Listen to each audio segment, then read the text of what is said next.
Hello, everyone. My name is Carol Homden, and I'm the Group Chief Executive of Coram. And I'm delighted to welcome you to this special webinar today on World Children's Day.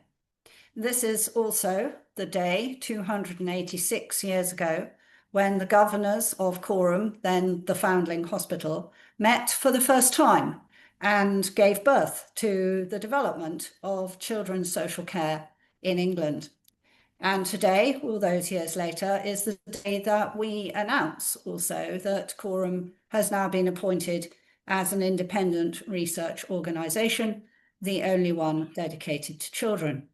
And it's particularly special to us today to have with us Professor Matthew Grenby, who is a great friend to Coram in our strategic partnership with Newcastle University and a specialist in children's literature.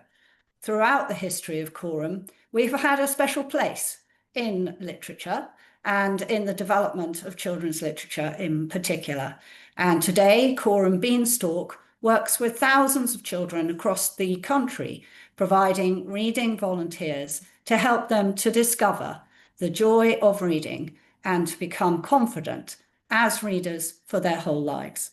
So with that short introduction, I would just like to introduce Matthew to present to us his thoughts, narrative, and questions around children's literature. And at the end of his talk, we are going to have the opportunity for questions, which I look forward to you logging into the question format in the chat. So, Matthew, over to you. Hi, thank you very much indeed, Carol. You can hear me, can you? Good, I hope so. And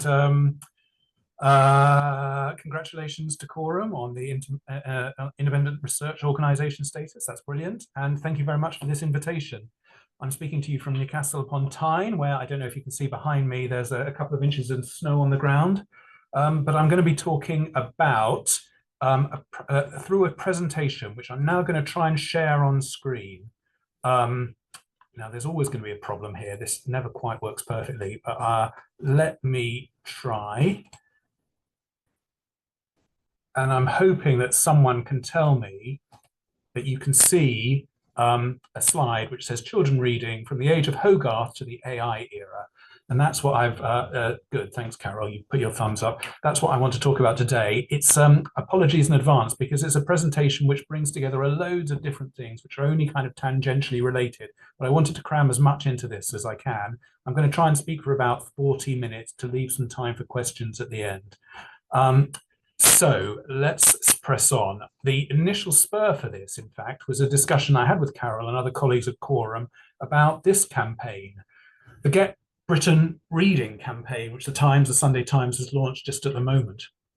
And this is a really impressive campaign, which I'm sure we can all get behind, and in particular because it's a collaboration with Coram Beanstalk.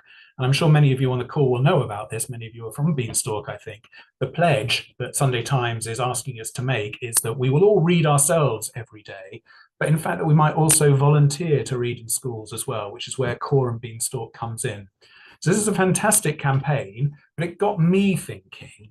It got me thinking because I am a specialist here at Newcastle University in the School of English on children's literature, but in particular on the history of children's literature. So across UK universities and elsewhere in the world, there are children's literature departments which look at children's books, children's reading today. My own research has always been much more historical, thinking about the birth of children's literature back in the 18th century and going into the 19th century. I put up rather self-aggrandizingly, I'm afraid, a slide there which shows one of my books, which is called The Child Reader, and it looked at the beginnings of the child, how children use their books at the very kind of first period of children's literature. And what I'm trying to do for the first part of today is to just draw some comparisons between what was happening then at the start of children's literature and what is happening now. And I thought as a frame for that, I could use the Get Britain Reading campaign, the Times' campaign, because there are a number of things there which the Times is talking about, which are really piquing my interest as a historian. I put some rings around them on the slide. You should be able to see what makes people into readers? Is it the same 200, 300 years ago as it is now? What about book banks? Do they have a history? What about bedtime stories? Is childhood reading all about making children happy? Should, Ian Rankin is asking there at the bottom, should authors be writing for particular attention spans then or now? All of those are questions which a historian of books, a historian of children's books like me, gets quite interested. So I'm going to use that as the kind of frame for this first part of my talk. I should be absolutely clear, though, that I'm not a specialist in children's reading today. I'm not an educationalist. I don't work on modern children's literature. So, I'm looking at this through a historical prism. Now, I don't know how much you will all know about this already, and perhaps you know loads about the early years of children's literature, but just in case you don't, I thought I'd dedicate a few slides just to that early period in the 18th century and how children's literature began. This is not actually something which is terribly well known, I have to say. There are lots and lots of books written about, for instance, the birth of the novel, but there isn't a single book at the moment which is called The Birth of Children's Literature. It did happen in Britain. It did happen in the 18th century. So I'll just give you a whistle-stop tour of some of the things you might want to know about that early history. And I suppose we could start with a book like this. It is a kind of children's literature. You could see that it's got children in the title, a token for children, but it's an extremely religious, a Puritan book published in the late 17th century, and we probably wouldn't recognize it as children's literature today. It tells the stories of several young children and their deaths at a young age, at which point they have been converted, and they give a story of how their lives led from sinfulness to a converted state, and they die happy. And that, is a little bit distant from some of the children's books you will find today. It is an important forerunner of children's literature, but I wouldn't call that children's literature, even though it's specifically written probably for children among a larger audience. There were other books which children absolutely, definitely enjoyed, but I would say these aren't children's literature because they weren't specifically written for children. So in that category, I'd include fairy tales. The first fairy tales were written in print in the early 18th century, often coming from France and translated into English in the 1720s. Those are the familiar tales, which we know, things like Little Red Riding Hood. And there are also romances as well. I put one up there, The History of Valentine and Orson. Children definitely read this. We know that because they wrote about their childhood experiences, but they weren't written specifically for children. So again, not children's literature per se. And there were instructive books as well. And these were for children, but we wouldn't count them as children's literature because they had, although they were increasingly being designed to speak to the aptitudes and the appetites of children, being small and friendly books, they were still very, very instructive. That one on the left there, on my left, is about directions from spelling. That one on the right is about geography. So these are interesting early forerunners of children's books, of children's literature, but they're not the real thing yet. Now, Carol mentioned what happened in 1739, and I know you all on the call know about the origins of the Foundling Hospital in 1739. It is exactly at that moment, in the late 1730s and into the 1740s, that I would date the origins of children's literature. And you can look at some of those books here. It's a very precise moment at the beginning of the 1740s when this new product, which I'm happy to call children's literature, came online. You can see a couple of examples there.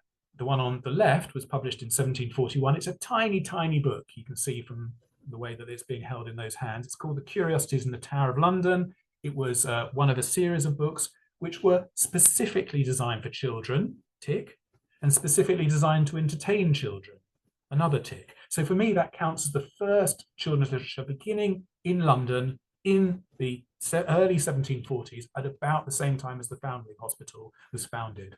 Another one there from a few years later is Tommy Thumb's Pretty Songbook, which is an extraordinary book, which includes a lot of nursery rhymes, little simple woodcuts, as you can see. Again, a very tiny book designed to be tiny to suit children's hands. And you can see the publisher thinking for the first time there, what does a child need? They don't need a big book. They need a small book because they're a small person. So this is the publishers thinking about pioneering a new market, which was particularly suitable for this new category of reader that they were inventing by publishing these books. And from the 1740s, it's a really rapid rise. Just as you have the rise of the novel in England, you have the rise of children's books as well. And John Newbery is often said to be the kind of great forefather of children's books. He's working in London. He's making his money through publishing other kinds of medicine, other kinds of books, and also various medicines. But he has this sideline really in children's books. But this sideline, he's a real pioneer. He's a real entrepreneurial publisher. And so that's why he's often called the father of children's literature. And you can see a couple of his early publications there. The History of Little Goody Two-Shoes, often said to be the first novel for children. It's about 100 pages long. It's published in 1765. So it's a continuous story aimed specifically at children, telling the story of Marjorie, who is, well, at the beginning, she's so poor, she only has one shoe. When she's finds a second shoe, she's so ecstatic that this becomes her nickname, Two Shoes. And so the story is named after her, Little Goody Two Shoes.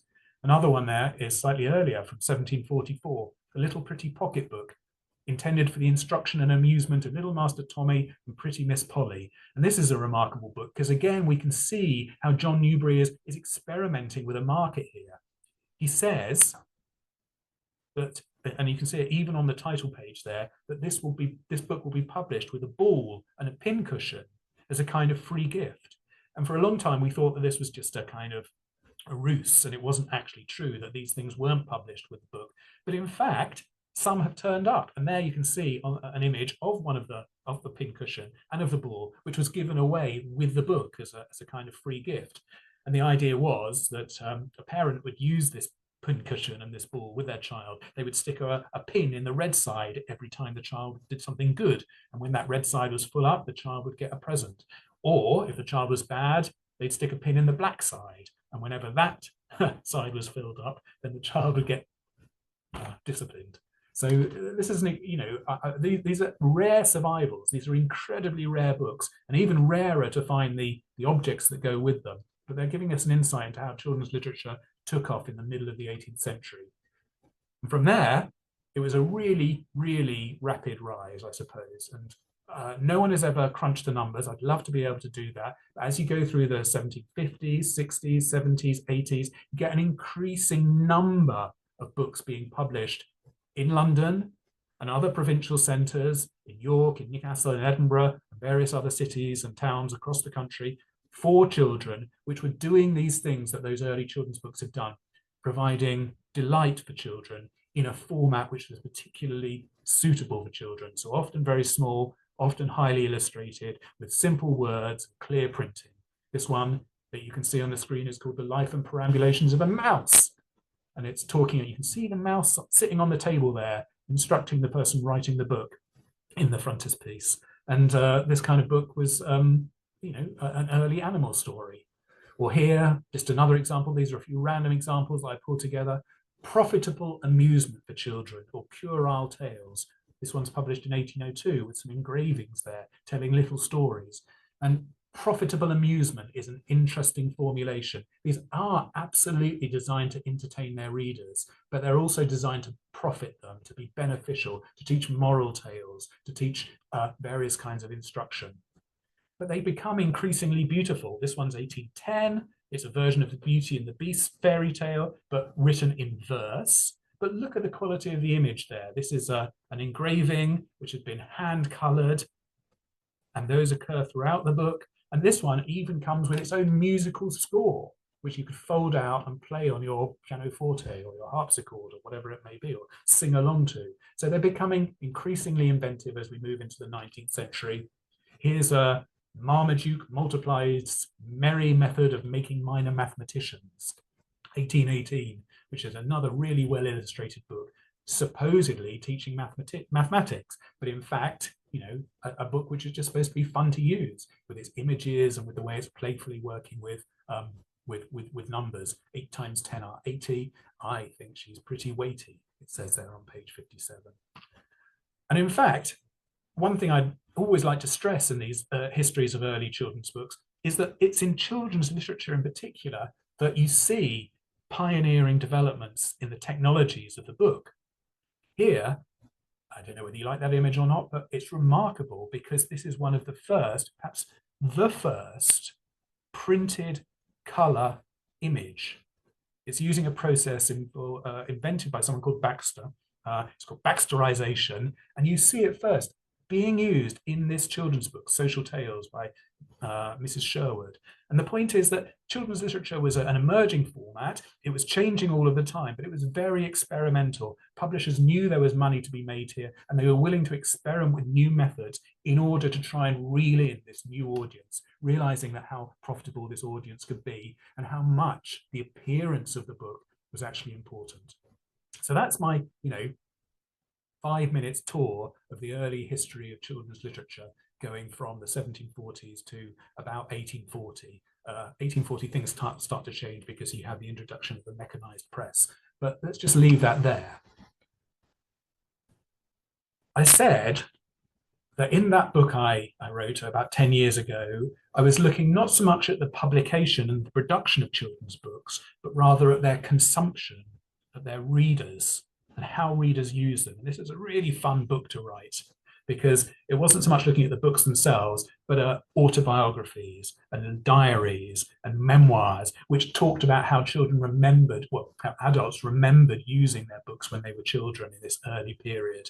Or I was looking at marginalia, what children have written in those books. And this was amazing. Often there would be doodles, or there would be inscriptions, or there would be all sorts of little messages written in there. And I was looking at all sorts of kind of ways in which children were being encouraged to use books, and often the ways in which they were very subversive in the way that they were using books rather differently to the way that it had been intended that they do so. There's just a few examples there of inscriptions. This is the most common form of a child's interaction with a book at the time. They were very, very possessive of their books and would often, you can see in one of those images there, write their name, Thomas Webb Pulham, Norfolk, England, Europe, the world. But he's even put his names, TW, above the head of one of the characters in the books. There's a very kind of clear possessiveness and identification with the books. Anyway, that was a fun book to write. And I thought it would be useful now to go through some of those Times campaigning issues that they've identified as important in children's writing now, and then compare that with what was going on in the 18th century. Just as a for instance, if you look at the Times campaign, one of the things that they're talking about is the importance of bedtime stories. And for me, as a historian, that just raises the question, when did the bedtime story begin? And that's not a question that anybody has really answered. You might think that there have been bedtime stories forever, but in fact, I don't think that is the case. First, the earliest example of a book being called bedtime stories or anything similar is actually really surprisingly late. It's 1899, and you can see it there. That's not to say, of course, that stories weren't being read to children before that at bedtime, but in fact, if you go back to my period, the 18th century, and even all the way up to about 1840, there are no indications that bedtime was seen as a good time to read. In fact, quite the contrary. Bedtime was seen as an incredibly bad time to read. And there are some very compelling reasons for that. I put up a quote there, which I won't read, which talks about how nothing is worse for the health than to read at night. It's inverting the order of nature and ruining the constitution. Or that middle image is an image of the Witch of Endor from the Bible. And I don't know if you know Charles Lamb's famous story, Witches and Other Night Fears, but he talks about how he had read this episode in the Bible, and then he becomes stricken with nightmares. And this is another anxiety that you see repeated about bedtime stories. And on the right there, you can see an image which is a portent of what's to come to this poor person, because they're reading in bed. They're reading, of course, by candlelight. Super dangerous. They set fire to their hat, they set fire to the bed, they set fire to the house, they've died. There are real pragmatic reasons why bedtime reading was not encouraged. Now, I don't have any comment beyond that, except just to say that bedtime reading is actually a surprisingly new phenomenon. But what about book banks? Book banks, I suppose we would now, so it's like the Times is saying the charity bringing books to food banks. This is a great idea. I suppose it got me thinking about libraries, which are a kind of book bank, and when they began. There's a plaque in Nottingham, which has just been unveiled, which says this building was home to the UK's first ever public lending library for children. The Children's Free Public Lending Library opened in 1882. I think actually there were children's libraries quite a long time before that. I think that if you go back into the 18th century and into the early 19th century, you can probably find examples of libraries which were specifically for children. I've got a slide up there which is not actually one of them. This says it's the interior of the juvenile library. The juvenile library was actually a bookshop which was specially for children, but I use that just as an illustration because there were libraries in various cities and towns across Britain, which from about the early 1800s had set themselves up as places where children could go and borrow books because they were not able to afford their own. So just another kind of little anecdote, which is kind of relating what we're thinking about today in the 21st century to what was happened 200-300 years ago. The Times is interested in what gets children excited about reading. And again, looking at what my research showed from a previous period, this is not an immediately obvious answer. I argue, and you've heard me speak already today, about the way that children's literature began in the second half of the 18th century, and that children's books as a publishing phenomenon really grew and grew and grew, and that they became very inventive, very attractive books. But in fact, if you go back to the life writing, the biographies, the letters, the diaries of people reading, of children reading in the second half of the 18th century, they're very seldom reading children's books at all. The things that they remember reading with delight are things actually like you can see on the screen there, voyages and travels. George Anson gave an account of his voyages around the world, and this is quite often taken, particularly by boys, as something which is their favorite childhood reading. You can read about it in their letters, you can read about it in their diaries and memoirs. In fact, it was so common that there were worries about this, and educationalists worried that boys reading this kind of material would be filled with a kind of wanderlust and would be determined not to go into a reputable career, but would go off to wander the world. But equally, other children recall reading what we would now see as quite dull books, an encyclopedia, for instance.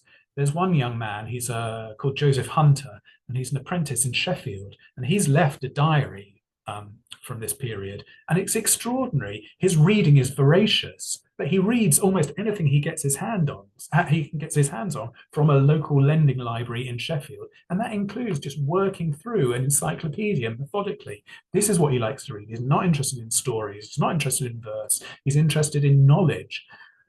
The Fairchild family, the history of the Fairchild family I put up there as well. Now, this was a novel, and a number of people remember reading this with great affection in their childhood. They often talk about it in later life writing as the book which was their favorite.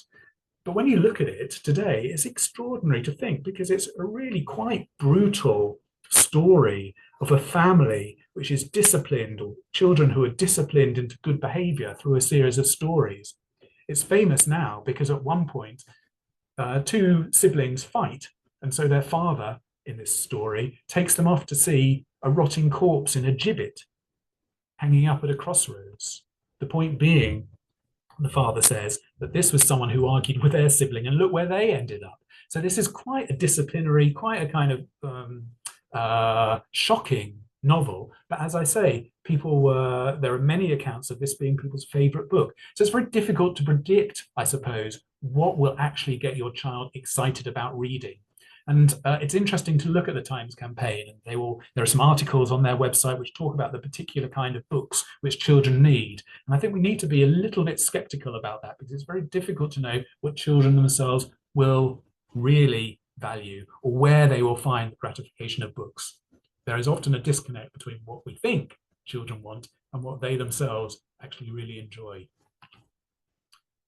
And that leads me on to just one other point I was going to make in this vein, which is about what children's reading is for. If you look at the Times campaign, it talks about how reading will conduce to happiness, to children's happiness. I've got no reason to believe that that isn't the case, that one of the wonderful things about reading as a child or at any age is because you enjoy it and it makes you happy.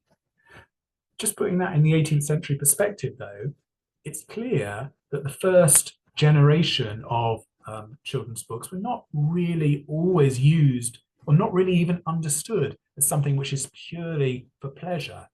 We saw some of those titles. They were saying amusement and instruction. They were saying profitable amusement. And I think this is a fundamental and very often very overt characteristic of the early generation of children's books. Even the stories, even the poetry were supposed to teach you something. And I've put on the screen there a couple of examples of how we might know this. This is a book in the middle there called Simple Truths, and it's a series of poems, The Use of Physics, The Frog, a Harmless Creature. And you can see from the marginalia there that a child has been made to summarize it. The use of physics, it's to do you good. The frog, you must not be afraid of the frog, or afeared of the frog, I think, as it says there. The point being that this is a children's book which is designed to be instructive at the same time as it's designed to be pleasurable.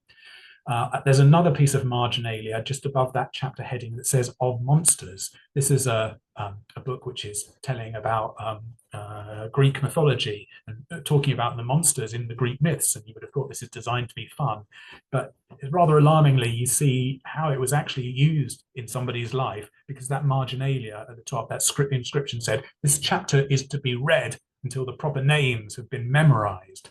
So even books which on the face of it were being for fun were actually instruments of didacticism and instruction. So I suppose that's not surprising. We think about that in the 18th century as an instructive period where when these books were not just simply to be for fun, but were supposed to make a positive educational impact in children's lives. But I wonder how much that has changed, in fact. And if I go back to the Times, the Sunday Times view, it's interesting to do a sort of close reading of why they are recommending books. And it is not actually simply for pleasure.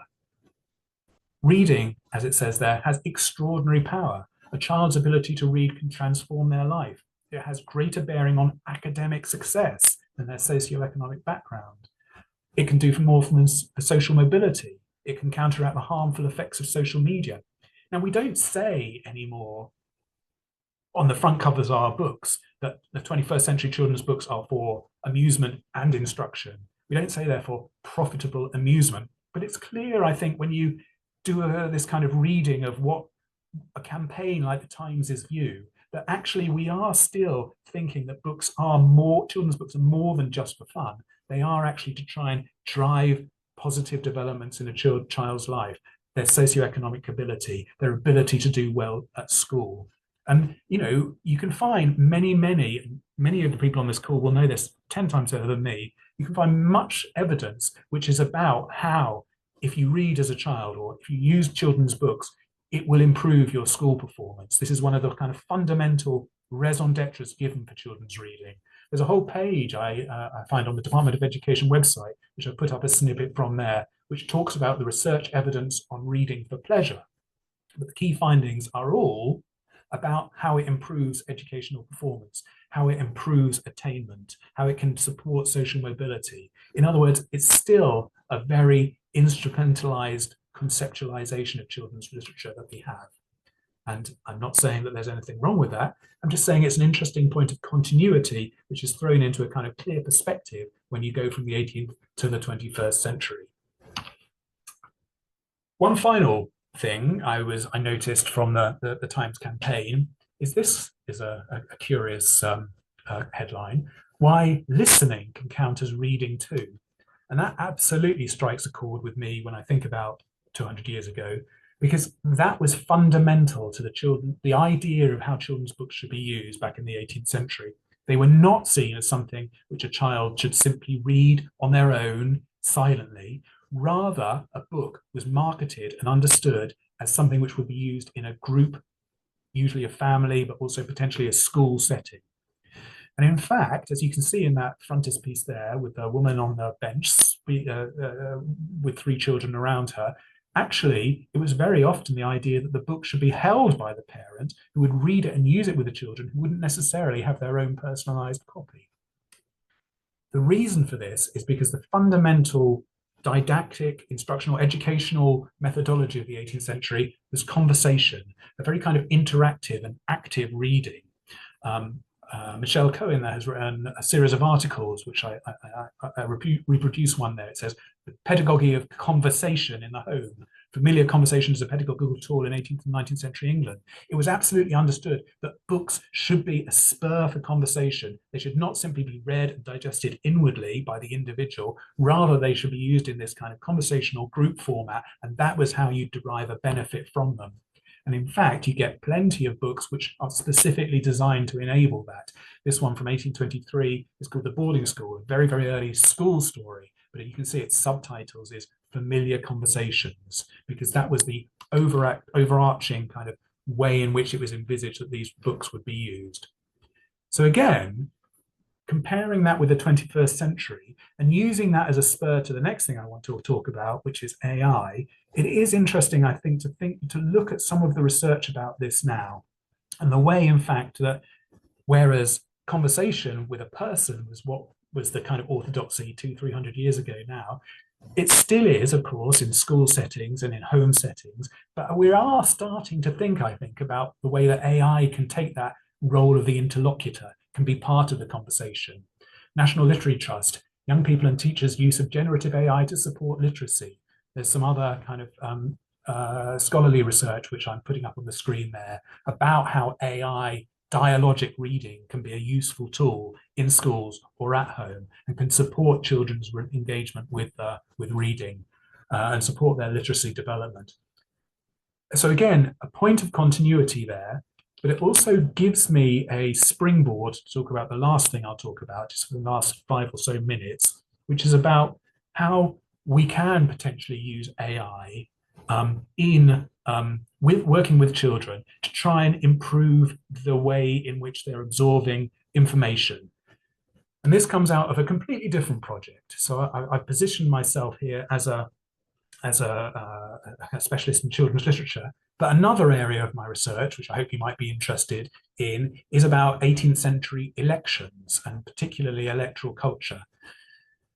Over the past few years, I've been running a large project called ECPEC, 18th Century Political Participation and Electoral Culture.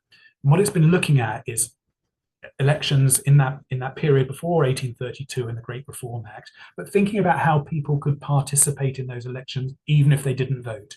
Obviously, back before the Reform Act of 1832, hardly anybody could vote, but that didn't mean they weren't involved in all sorts of different ways. They might read about elections, they might join election processions, they might drink out of election ceramics.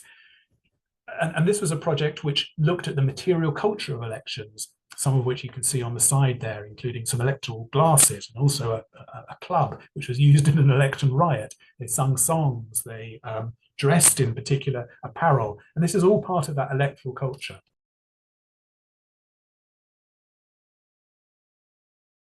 Thank you very much, Matthew. It's really fascinating and very cleverly woven together, I think, with the reading in the sense of painting.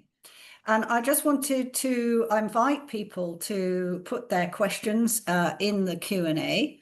So in the Q&A rather than in the chat, if you can, just so that I don't get too confused by the juggling act involved. We do have a question from Carmel, who's agreeing that talking about what children are reading is important. So the interaction and the listening and the exchange, but pointing out that we often need to escape and disappear from what's around us. And many of the children we work with are in very difficult and complicated circumstances.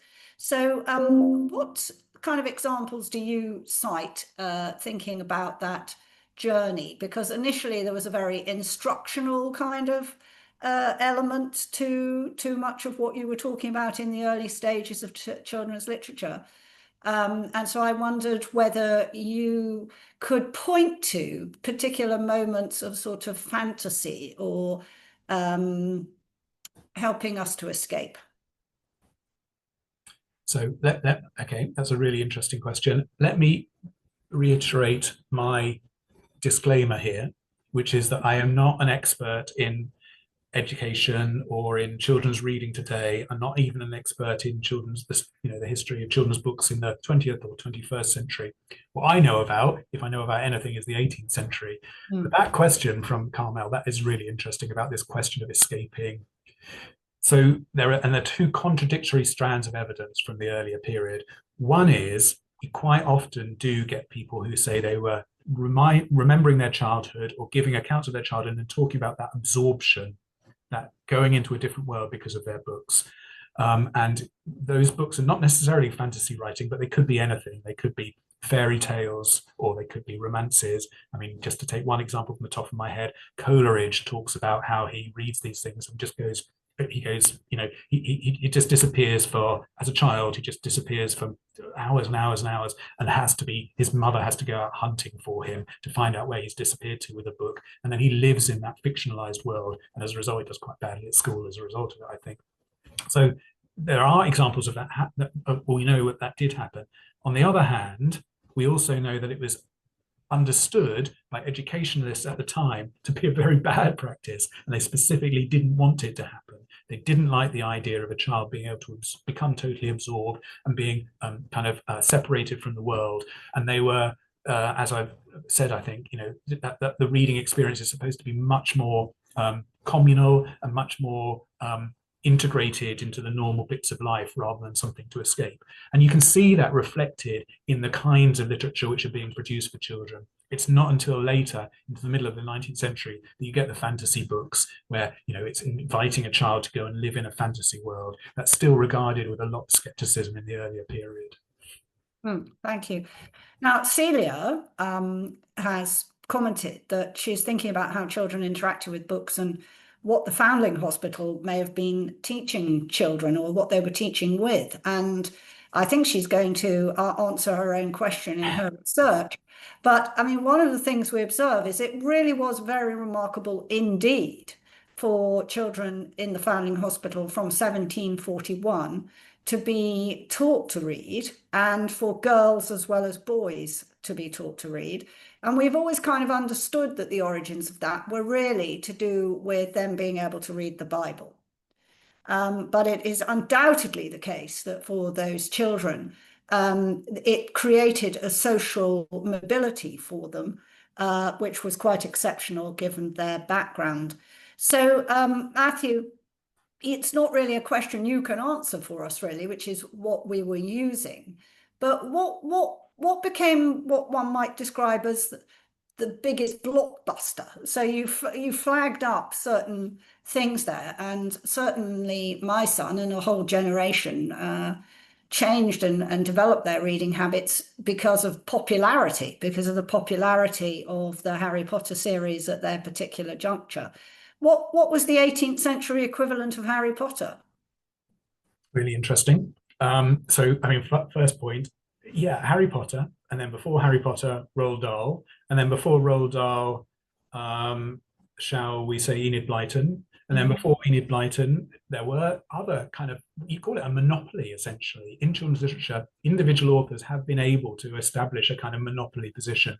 That only takes us back so far, in fact. And if you go back into the 18th, early 19th century, there are no monopoly authors. There are some who are very popular, and they are, I mentioned Mrs. Sherwood, Mary Martha Sherwood as one, but in fact, there's no, it's a very distributed and dispersed kind of model. And if you were to ask, as you've just done, Carol, what book did most people read? I mean, it's absolutely the Bible, it's the primer, very simple primers, instructional books, but it's also things like Paradise Lost, or in the early 19th century, Walter Scott, his poetry and his fiction. In other words, we're still talking about a period when children's books are few in number, and even though I've talked about how they proliferated, most children are still reading other kinds of material, whether it's simple and straightforward and cheap books, or whether it's kind of adult literature, which they're, as it were, cross-reading.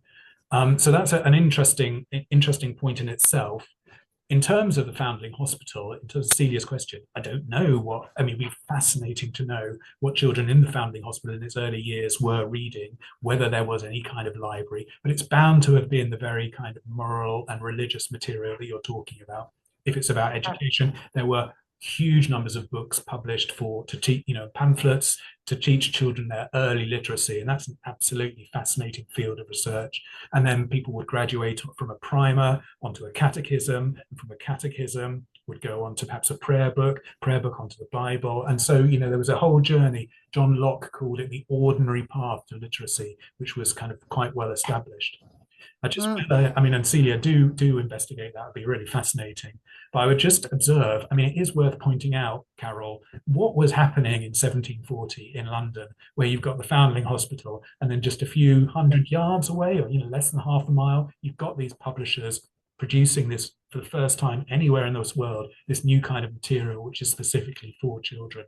And I'm not saying there was an overlap between those two worlds, but it is fascinating to think of why children were, and the growth and the development and the support and the protection of young children was so much at the heart of, what was going on in London at that very specific point. Mm.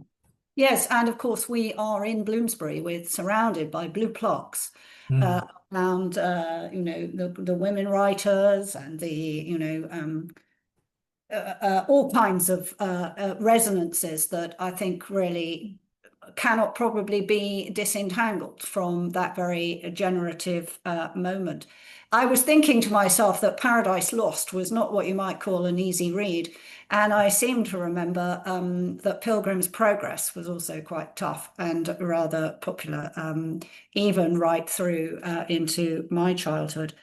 The other thing I wanted to ask you, unless others would like to come on to the Q&A, is about the fact that we observe, and there is a wonderful installation in Coram's Foundling Museum, where the Lem Sisse has done an installation about the extraordinary overrepresentation of children with care experience, reformed families, alternative care arrangements in literature. So whether we think back to sort of Anne of Green Gables or Superman, do you trace that origin, Matthew, in your work?